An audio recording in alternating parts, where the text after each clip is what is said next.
बच्चों, आज हम सीखने वाले हैं बीजगणितीय व्यंजकों का गुणनखंडन। सबसे पहले ये समझ लेते हैं कि गुणनखंडन होता क्या है।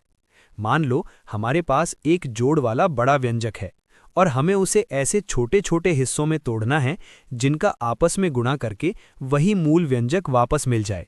इसे ही हम गुणनखंडन यानी फैक्टराइजेशन कहते हैं। अब इस चित्र को ध्यान से देखो। बाईं तरफ जो पूरा पजल जुड़ा हुआ है वो एक पूरा बीजगणितीय व्यंजक की तरह है, और दाईं तरफ जो अलग अलग पजल के टुकड़े पड़े हैं वे उसी व्यंजक के गुणनखंड यानी फैक्टर्स हैं। यानी जैसे हम पजल को टुकड़ों में तोड़ सकते हैं, वैसे ही किसी बीजगणितीय व्यंजक को उसके गुणनखंडों में तोड़ सकते हैं। लेकिन यहाँ सबसे महत्वपूर्ण बात क्या है? गुणनखंडन रटना नहीं है, समझना है। जब हम पैटर्न को समझते हैं तब हमें आसानी से पता चल जाता है कि किस व्यंजक को किन गुणनखंडों में तोड़ा जा सकता है। आज की क्लास में हम सीखेंगे कि बीजगणितीय व्यंजकों का गुणनखंडन कैसे किया जाता है और मध्य पद को विभाजित करके उन्हें कैसे हल किया जाता है। तो चलिए अब शुरू करते हैं। बच्चों, इस चित्र को ध्यान से देखो। यहाँ हमारे पास संख्या 12 है। अब हम इस 12 को छोटे छोटे हिस्सों में तोड़ सकते हैं, जैसे यहाँ दिखाया गया है, 3 गुणा 4 और 2 गुणा 6। अगर हम 3 को 4 से गुणा करें तो हमें 12 मिलता है, और अगर हम 2 को 6 से गुणा करें तो भी 12 ही मिलता है। मतलब क्या हुआ? हमने 12 को अलग अलग गुणा के रूप में तोड़ दिया। संख्याओं को इस तरह छोटे छोटे गुणनखंडों में तोड़ने की प्रक्रिया को गुणनखंडन यानी फैक्टराइजेशन कहते हैं। सरल शब्दों में समझें तो किसी बड़ी चीज को छोटे छोटे हिस्सों में बांटना ही फैक्टराइजेशन है। इसी तरह हम बड़ी संख्याओं को भी छोटे छोटे भागों में तोड़कर आसानी से समझ सकते हैं। बच्चों, अब तक हम अंकगणित पढ़ते आए हैं। अंकगणित में हम केवल संख्याओं के साथ काम करते हैं। जैसे यहाँ देखो, 12 बराबर 3 गुणा 4, यानी हम किसी संख्या को उसके गुणनखंडों में तोड़ सकते हैं। लेकिन अब हम एक कदम आगे बढ़ते हैं। अब हम बीजगणित की दुनिया में प्रवेश करते हैं। बीजगणित में केवल संख्याएं ही नहीं होती, बल्कि अक्षर भी होते हैं, जैसे x, y, z। जैसे यहाँ दिया है 6x + 12। अब सवाल ये है कि जैसे हमने संख्याओं के गुणनखंड निकाले, क्या हम बीजगणितीय व्यंजकों के भी गुणनखंड निकाल सकते हैं? तो जवाब है हाँ, बिल्कुल।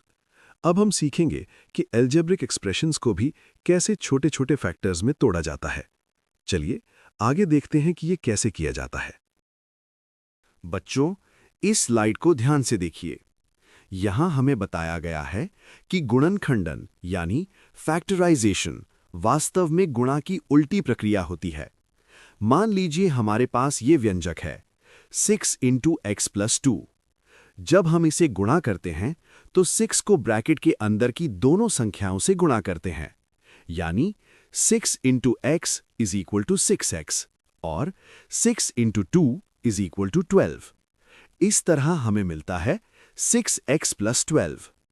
अब अगर हम 6x + 12 को फिर से छोटे भागों में तोड़ें तो हमें वापस 6 × x + 2 मिल जाता है। यही प्रक्रिया गुणनखंडन यानी फैक्टराइजेशन कहलाती है।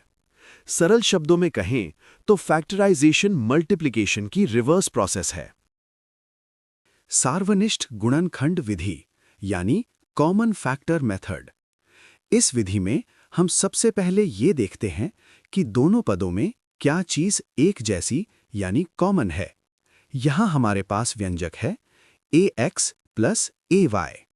अगर हम ध्यान से देखें तो दोनों पदों में a कॉमन है, यानी पहले पद में a × x है और दूसरे पद में a × y है।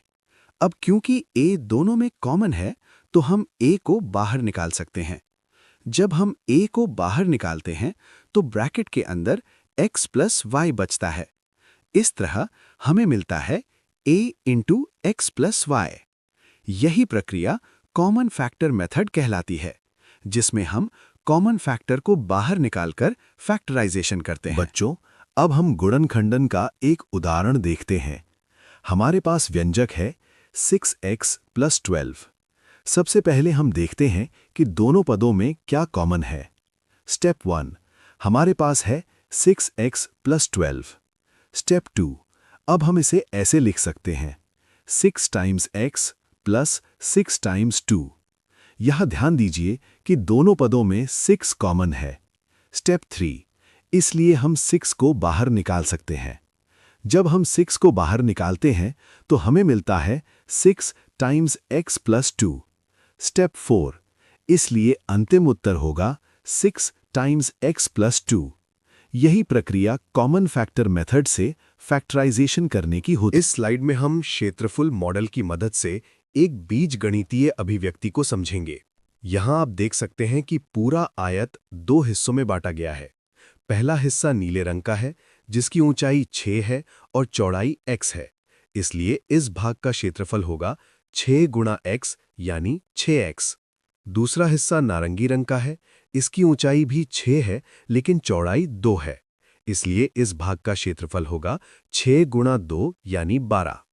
अब अगर हम पूरे आयत का कुल क्षेत्रफल निकालें तो हमें दोनों हिस्सों के क्षेत्रफलों को जोड़ना होगा, यानी 6x धन 12।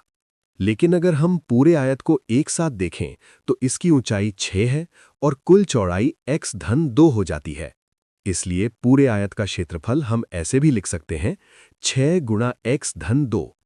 इस तरह 6x धन 12 बराबर 6 गुणा x धन 2। यही इस स्लाइड में एरिया मॉडल के द्वारा फैक्टरिंग को समझाया गया है।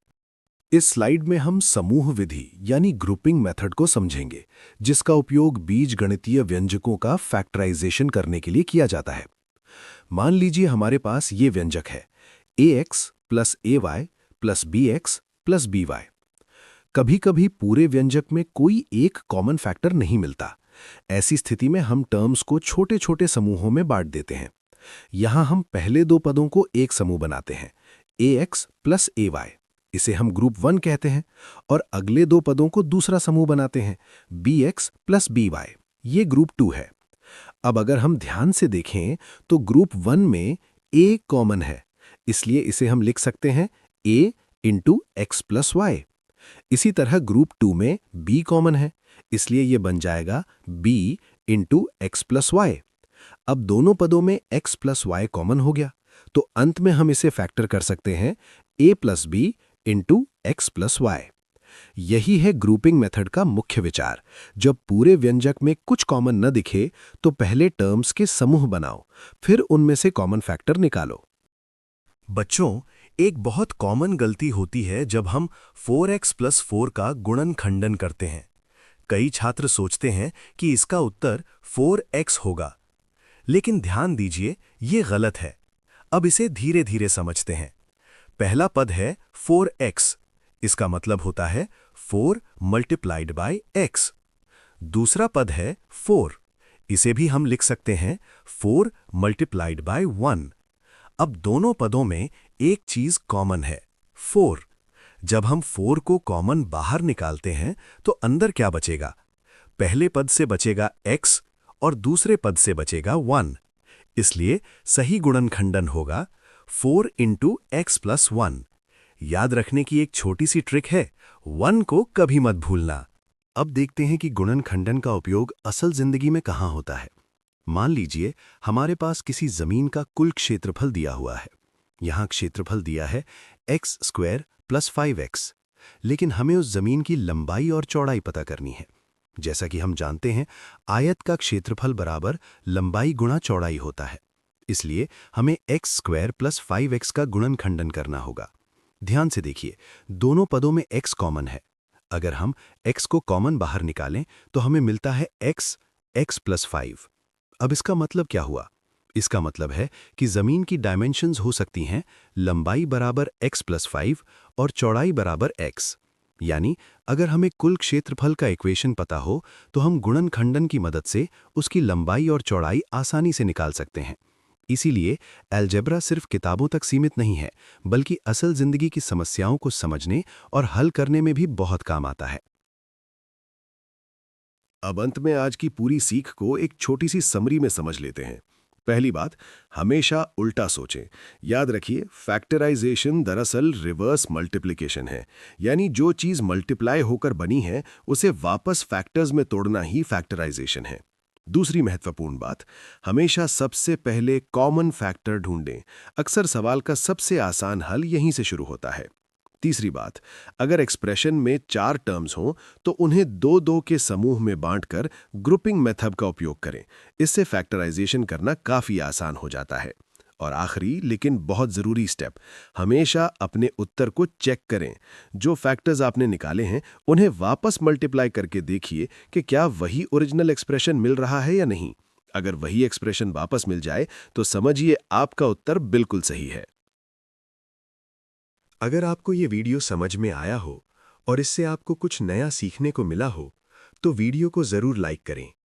ऐसे ही आसान और कॉन्सेप्ट बेस्ड मैथ सीखने के लिए हमारे चैनल को सब्सक्राइब करें और बेल आइकन को भी दबा दें, ताकि जब भी नई वीडियो आए उसकी नोटिफिकेशन आपको सबसे पहले मिले। धन्यवाद। मिलते हैं अगली वीडियो में एक नए कॉन्सेप्ट के साथ।